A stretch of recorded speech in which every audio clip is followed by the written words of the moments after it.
The email arrived at 6:47 in the morning, 3 days after I buried my husband. I was standing at the kitchen counter in my robe, waiting for coffee to finish brewing, when my phone lit up on the counter. The sender name stopped my breath cold. It said, Thomas Calloway. My husband had been in the ground since Tuesday. I picked up the phone with shaking hands. The subject line read, Ellie, if you're reading this, it's time. My name is Eleanor Calloway. I am 67 years old, and I had been married to Thomas for 41 years, when a blood clot took him in his sleep on a Thursday night in March. He was 69. He had no history of heart trouble, no warning signs that any doctor had written down. He was fine at dinner. He burned the rolls, the way he always did, and laughed about it, and went to bed, and never woke up. I thought I understood grief. I had lost my mother, my father, a dear friend to cancer. I thought I knew the shape of it. What I did not know was that grief could arrive at the same time as something else entirely, something that looked like love but moved like a knife. I sat down at the kitchen table and opened the email. My dearest Ellie, if this reached you, it means the timer I set worked, and it means I am gone. I am sorry to do this to you in the quiet of the morning. I know how you hate surprises. But there are things I could not bring myself to say out loud, and things I could not risk leaving in the house where the wrong hands might find them first. I need you to go to the woodshop. Not today. Wait until you are ready. But when you go, look behind the red cabinet, the tall one by the back wall that I always told you was too heavy to move. It is not too heavy. I built a handle into the back that you can reach from the side. Behind it is a locked panel. The key is in the lining of my old work jacket, the brown canvas one on the third hook. Inside the panel is a folder, a small recorder, and a letter addressed to a man named Gerald Payne at the firm on Linden Street. Do not open his letter. Just bring it to him directly. Ellie, I love you more than I have ever known how to say, but love is not always quiet, and sometimes the kindest thing a husband can do is make sure the truth cannot be buried. Be careful who you trust in the next few weeks. Not everyone who brings casseroles is bringing comfort. I read it 4 times. Then I set the phone down and stared at the wall for a long time while the coffee finished and went cold. Thomas had scheduled that email before he died. He had written it, set a timer, and gone to sleep knowing there was a chance he would never wake up to send it himself, or maybe knowing something else entirely. That thought did not fully land on me until later. The woodshop sat behind our property on a half-acre lot that Thomas had used for 30 years. He built furniture, not as a business, though he had sold pieces here and there. He built it because he loved it, because he said wood had memory, because standing at that workbench was the only time he ever looked completely still. He had built our kitchen table, our bed frame, the bookshelves in the hallway. He had built a toy chest for our granddaughter the Christmas before last, and cried a little when she ran her hands along the smooth edges. I had not been inside the shop since he died. I had walked past the door twice, and both times felt the ground shift under me, and turned back toward the house. On the 4th morning after the email, I made myself go. The brown canvas jacket was on the 3rd hook, exactly as he said. The key was sewn into the lining so carefully I had to feel along the seam with my fingers before I found the small hard shape of it. I held it in my palm for a moment and felt something I cannot fully name. He had done this quietly, alone, while I slept or cooked dinner or watched television in the next room. He had prepared this without me, to protect me, and I had not known. I found the red cabinet. I found the handle built into the back side, just as he described. The panel behind it was about the size of a large drawer, set into the wall itself. The key turned on the first try. Inside was a manila folder, a small digital voice recorder, and a sealed envelope with the name Gerald Payne, Payne and Associates, 1140 Linden Street, written in Thomas's careful handwriting. I took the folder to the old workbench stool and opened it in the thin morning light coming through the shop windows. The first page was a property record. Our property. Not just the house, the shop lot too. But printed at the top of the second document was a name I knew, and the sight of it made my stomach drop like a stone through water. Victor Calloway, my brother-in-law. There were 2 more pages beneath it. The first was a draft transfer agreement with my property address at the top, and a set of signatures at the bottom, one of which was mine, in a version of my handwriting that I had never produced. The second was a string of printed text messages between Victor and someone saved in the phone as DC, my brother-in-law's wife, Diane, discussing a timeline. One message read, "Tom's not going to last another 2 years the way he's been. We need the paperwork ready before Eleanor figures out what the shop is worth." I sat on that stool for a long time without moving. Thomas's younger brother had been a fixture in our lives for 4 decades. He came to every Thanksgiving, he called on birthdays. He told stories at the dinner table that made everyone laugh and clapped Thomas on the shoulder like everything between them was warm and solid. Diane had given me a handmade quilt the Christmas after my mother died.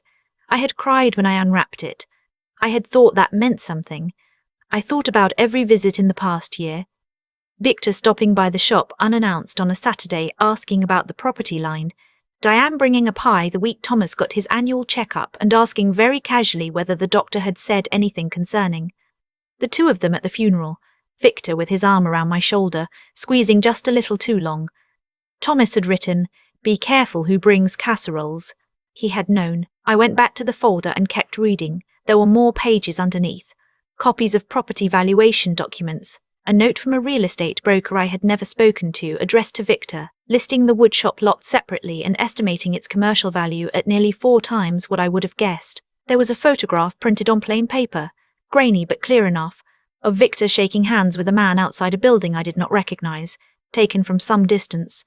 On the back in Thomas's handwriting, October 14. Victor, please Dale Briggs, Property Group. I followed him. My husband had followed his brother. Alone, quietly, without telling me, I picked up the voice recorder. There were 3 recordings saved on it. The first was 11 minutes long. I pressed play. Thomas's voice filled the woodshop, and I had to press my hand to my mouth to keep from making a sound. "Ellie, this is October 19th. I'm in the shop. I want to put this down clearly in case the written records aren't enough. 3 weeks ago, I found a copy of a transfer document in Victor's car. I know that sounds strange. He asked me to grab his insurance card from the glove compartment when we were at the hardware store, and the document was right there, folded but not hidden, like he'd forgotten it was there, or didn't think I'd understand what I was looking at. I understood. Our address was on it. The shop lot number was on it, and the signature at the bottom looked like Ellie's, but it wasn't. The E loop's too far and she never dots that way. I didn't say anything to Victor. I put the paper back exactly as I found it and handed him the insurance card, but I came straight home and I photographed it. He paused. I could hear him breathing. I've been watching since then.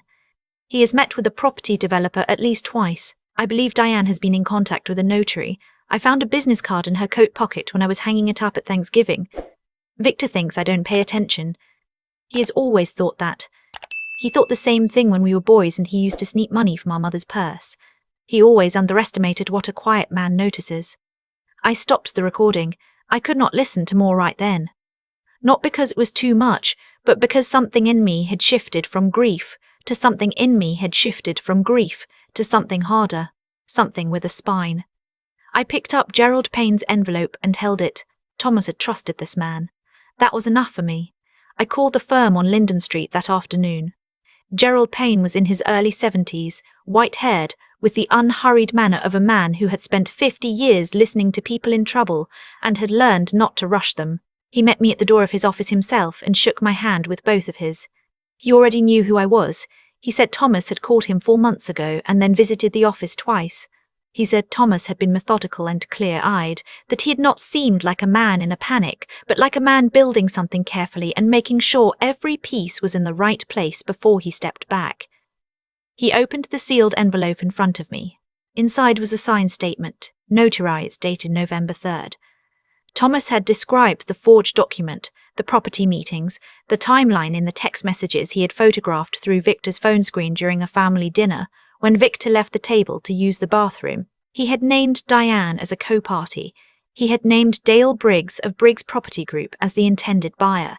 He had requested that the statement be held and, upon his death, delivered to law enforcement and to probate court alongside the trust documents Gerald had drawn up. There was a trust. Gerald walked me through it.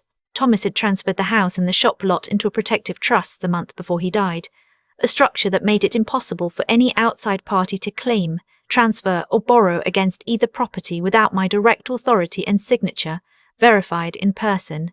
Victor could not have touched it, even if every one of those forged papers had been perfect. My husband had won before Victor even knew the game was over. Thomas also had a life insurance policy I had not known the full details of. It named me as sole beneficiary. Gerald had already flagged it to the insurer in anticipation of any contest. There would be no contest. The documentation was airtight. I sat in that office and tried to absorb the fact that my husband had spent the last months of his life, quietly, carefully building a wall around everything we had built together, so that when he was gone, I would still be standing inside it. I cried in Gerald's office. Not the silent kind, the ugly, unprepared kind.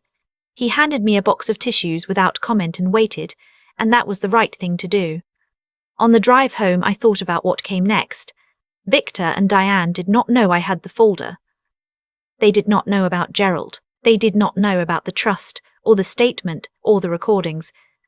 As far as they knew, I was a 67-year-old widow in the early fog of grief, and the forged documents were still sitting in a drawer somewhere, waiting.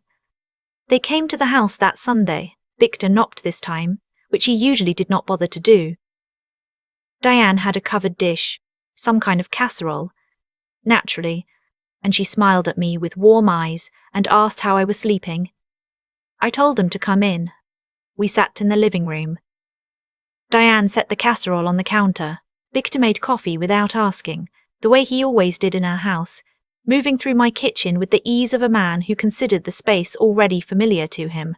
I watched him and thought about October 14th, about my husband parking down the road and watching his brother shake hands with the developer, and walking back to his truck alone with that knowledge. We talked for a while about nothing. Victor told a story about Thomas that made me smile even though I did not want to. He was good at that.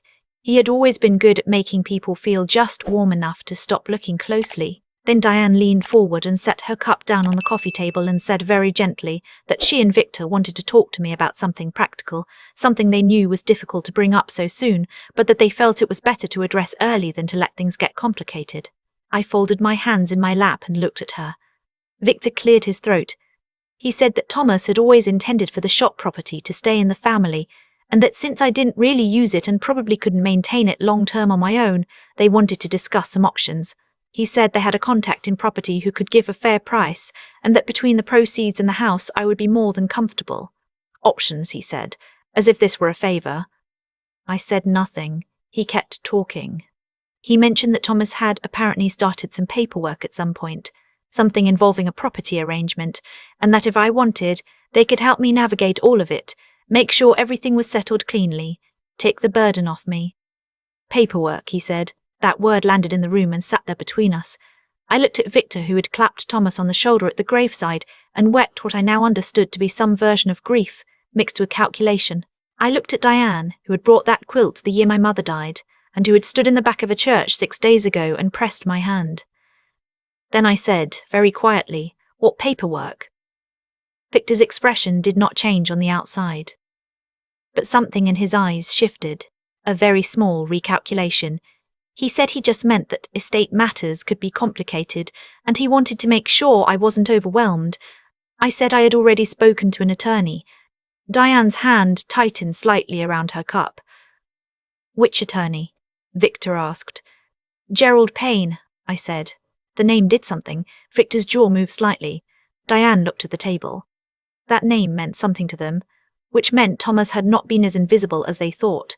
I have known Victor Calloway for 41 years, and in those years I had watched him talk his way out of tight corners with charm and confidence, using the same warm voice he used to sell people on ideas that mostly served himself. I had never before understood that I was one of the people he had been quietly selling to. I reached down beside the armchair and picked up the folder I had left there before they arrived. I set it on the coffee table. Victor looked at it. He did not move. I said, "Thomas found the transfer document in your car. In October. He photographed it. He made recordings. He filed a formal statement with his attorney before he died, which has already been submitted to the county probate office and forwarded to a detective at the precinct." The room got very quiet. Diane set down her cup. The small click of ceramic on wood was the only sound. I kept going because Thomas had taught me over 41 years that the truth is not something you release in pieces. You lay it down all at once and let it land. I told them about the trust. I told them about the recordings. I told them about the statement naming both of them and Dale Briggs. I told them that the forged signature had already been examined by Gerald's office and would not hold up against any comparison. I told them that the property they had intended to sell was protected in a way that could not be undone by any paper with a faked version of my name on it. Victor opened his mouth. I said, "Please don't." He closed it. For the first time in the 4 decades I had known this man, he looked small. Not physically. He was still the same broad-shouldered man who filled every room he entered. But something behind the confidence had gone out, like a light switched off, and what was left was just a man sitting in his dead brother's living room, caught. Diane's eyes filled. She started to say that they had only been trying to ensure security, that things had gotten complicated with some investments, that she never meant. I said, "You wrote that Thomas wasn't going to last another 2 years, and that you needed the paperwork ready before I figured out what the shop was worth." She stopped. I have never used my voice as a weapon. I have spent most of my life making it softer, rounder, easier for other people to hear. Thomas used to say I apologized too much. He used to say I padded every hard truth with so many cushions that by the time it arrived, it had lost its shape. He was right. I had spent 40 years softening things for people who did not deserve the softness. I did not soften this. I said, "My husband spent his last months watching his brother plan to take our home, building a case so I would not be left defenseless. And then he died, and you brought me a casserole." Diane started crying. Victor said nothing. He was looking at the folder on the table with an expression I had never seen on him before. Not guilt, exactly. Something colder than guilt. The look of a man understanding that every move he made has already been anticipated and countered. I told them to leave. Victor stood. He said my name once, in a voice that was trying to find its way back to warmth and could not get there. I said, "Leave now, Victor." They left. Diane did not take the casserole. I sat alone in the living room afterward with Thomas's folder in my lap and the quiet of the house around me. A woodpecker was working on something in the oak tree out back, steady and unhurried. The afternoon light was coming through the front window at the low angle it always had in March. I picked up my phone and called Gerald. He had already heard from the detective assigned to the case, a woman named Detective Rosa Ferreira, who had received Thomas's statement and the supporting documents that morning and moved quickly. Gerald told me she had already pulled financial records tied to the Briggs Property Group transaction and found that a deposit had been made into a private account in Victor's name 6 weeks ago, before Thomas was even gone. A down payment on a deal that had not yet been made legal. A transaction that assumed my husband's death was close enough to plan around. That was the detail that undid me later that night, sitting at the kitchen table alone. Not the forgery, not the meetings, not even the calculated patience of watching and waiting. It was that 6 weeks ago, while Thomas was still alive, someone had decided his death was near enough to be factored into a financial arrangement. I did not sleep. I made tea and sat up until the sky started to go grey, and I thought about Thomas standing in the shop alone, recording his voice into that small device, knowing I would hear it without him there to hold my hand through it. I thought about the way he must have felt, carrying all of that, keeping it from me because he wanted to protect me for as long as he could, and because he knew in the particular way that quiet men know things. That I was stronger than I looked and would be stronger still once I had the truth. He was right. I was. Detective Ferreira came to the house on Tuesday morning. She was direct and careful, the kind of person who says exactly what she means and not one word more than is necessary. She told me the investigation was open, that the forged documents constituted fraud, that the pre-death financial transfer tied to the property deal constituted conspiracy, and that depending on what the financial trail revealed, additional charges were possible. She asked whether I wanted to make a formal statement. I said yes. She also asked, gently, whether there was anything about Thomas's death I wanted to discuss. The medical examiner had ruled it a natural death. The clot was real and documented, but she said that in cases where financial motivation was present and established before a death, they took a second look at everything. I told her what I knew. Thomas had been healthy. The death was ruled natural by 2 physicians. I had no reason beyond grief to question it. But I also told her that my husband had built a wall of records and trusted them to an attorney because he was afraid, and that whatever he had been afraid of deserved to be looked at all the way. She wrote that down. Victor and Diane did not call. Their attorney sent a letter to Gerald's office within 5 days. Gerald called it the letter of people who have already started calculating their options. Briggs Property Group issued a statement through its own counsel saying that no final agreement had been reached and that they had not been aware of any irregularity in the proposed transaction. That claim collapsed fairly quickly once the deposit record appeared. The case moved slowly, the way these things do. Law is not a swift river. It is more like a tide. It takes its time, but it gets where it is going. Gerald kept me informed at every step. Detective Ferreira called once a week for the first month. I learned to make notes after every call so I would not lose anything in the fog that still came and went. Some mornings, it was still grief. Some mornings, it was something harder. Most mornings, it was both, layered on top of each other the way cold and warmth can exist in the same room when the seasons are changing. I went back to the woodshop. I went every day after that first week. At first I only sat on the workbench stool and breathed the smell of sawdust and linseed oil, and let myself be in the place where Thomas had been most himself. Then I started cleaning. Slowly, carefully, not to erase him, because I would never do that, but to honor what he had built by taking care of it. One of his projects was unfinished on the bench. A small side table, 2 legs attached, 2 waiting. I am not a woodworker. I did not pretend otherwise, but I found the instructions he had written in his spiral notebook, step by step in his block handwriting, and I began to try. I made every mistake a person can make. I ruined one joint completely and had to ask the man at the lumberyard to explain it to me again. But I kept going. By the time the court proceedings began in earnest 6 months later, that table was done. Crooked in one corner, sanded smooth everywhere else, with a finish that Thomas would have called acceptable, and I considered a small miracle. I put it in the front hallway. Victor entered a plea arrangement. Diane cooperated with investigators and was separately handled. Briggs Property Group settled the civil matter without admitting liability, which is what companies do when they are guilty and hope you're tired enough not to push. Gerald advised me on all of it. I was not tired. The house is mine. The shop is mine. The trust Thomas set up holds both of them for as long as I live, and after that, to our daughter and her children. My daughter had not known any of it while it was happening. Thomas had protected her from it the same way he protected me, not because we were weak, but because he loved us and did not want us frightened until he had something solid to stand on. When I told her the full story, she sat across from me at the kitchen table and cried in a way she had not cried at the funeral. The funeral was for the grief we expected.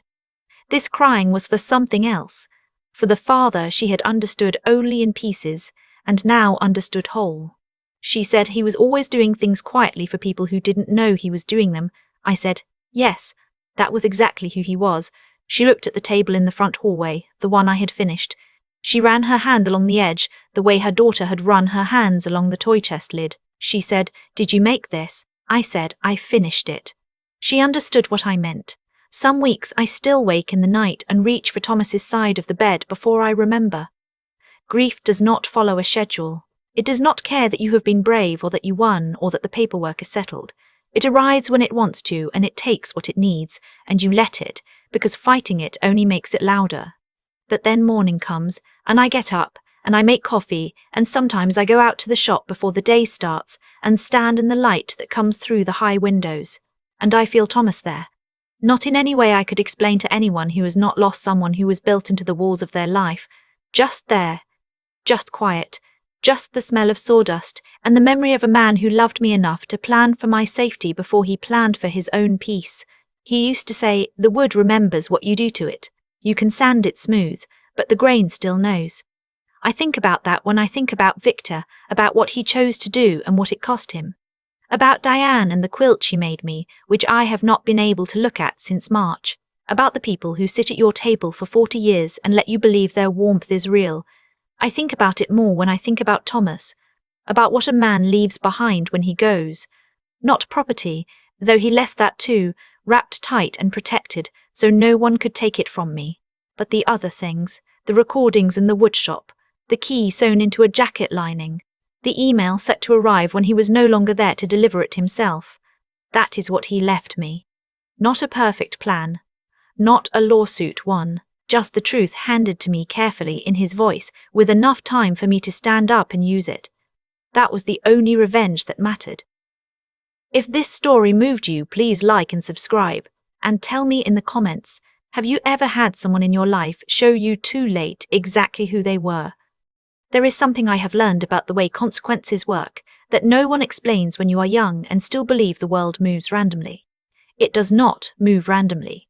Every choice a person makes, every quiet compromise, every small cruelty disguised as practicality, every kindness given and every one withheld, those things do not disappear. They accumulate, they build a record, and eventually, whether in a courtroom or a kitchen or a woodshop at the edge of a property someone tried to steal, that record comes due. Victor did not fail because he was caught. He failed because for 40 years he had been practicing a particular kind of dishonesty, the kind that wears warmth on the outside while something colder moves beneath it. A man like that does not suddenly become calculating at the end. He was always calculating. He had simply never met a consequence large enough to match the size of what he had been doing. That is the part that stayed with me long after the legal proceedings settled and the house was quiet again. Not the anger. The anger faded, the way it should. What stayed was the understanding that integrity is not something you perform when people are watching. It is what you do in the spaces no one sees. Thomas built that trust document alone in an attorney's office, without telling me, not because he wanted to feel powerful, but because he had spent a lifetime being the kind of man whose word meant something, and he could not stop being that man even when he was frightened. That was not strategy. That was character, and character, compounded over decades, becomes the only fortress that holds. I think about Eleanor, about myself, in those first days after the email arrived, and I remember how close I came to not opening it, not because I was afraid of what it said, but because opening it meant accepting that Thomas was gone, that the email was all that was left of his voice in my inbox, and that reading it would use up something I could not get back. Courage is not the absence of that feeling. Courage is opening the email anyway, walking to the woodshop anyway, sitting across from the people who wronged you and laying the truth down without flinching, not because it is easy, but because silence has already taken enough. The most important thing I carried out of all of it was not the house, not the legal victory, not even the recordings in Thomas's voice. It was the knowledge that I was more capable than I had allowed myself to believe. I had spent decades making myself smaller and softer so the people around me would feel comfortable. I had mistaken that for kindness. It was not always kindness. Sometimes it was fear, dressed up in gentle manners. The day I sat in that living room and laid the folder on the coffee table and told the truth without softening a single word of it, that was the day I finally understood what Thomas had always seen in me and waited for me to see in myself. What we choose to do with hard knowledge defines us more than how we received it. The truth came to me through grief, through a dead man's careful planning, through a key sewn into a jacket lining. But what I did with it, that was mine. That will always be mine.